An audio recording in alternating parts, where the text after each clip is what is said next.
نبی اکرم صلی اللہ علیہ وسلم کا ارشاد ہے کہ قیامت میں سب سے پہلے نماز کا حساب کیا جائے گا۔ اگر وہ اچھی اور پوری نکل آئی تو باقی اعمال بھی پورے اتریں گے، اور اگر وہ خراب ہو گئی تو باقی اعمال بھی خراب نکلیں گے۔ حضرت عمر رضی اللہ تعالیٰ عنہ نے اپنے زمانہ خلافت میں ایک اعلان سب جگہ کے حکام کے پاس بھیجا تھا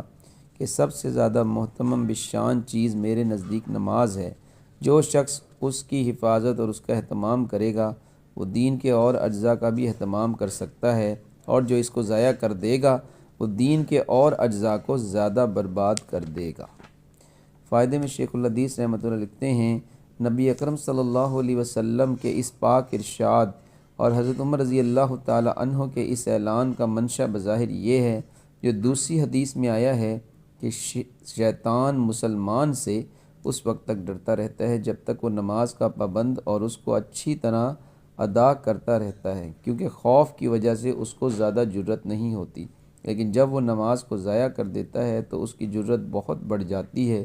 اور اس آدمی کے گمراہ کرنے کی امنگ پیدا ہو جاتی ہے، اور پھر بہت سے مہلکات اور بڑے بڑے گناہوں میں اس کو مبتلا کر دیتا ہے۔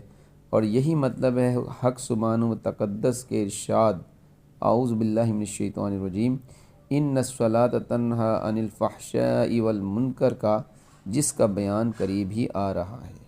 اللہ تعالیٰ سے دعا ہے کہ اللہ تعالیٰ مجھے اور آپ کو، ہم سب کو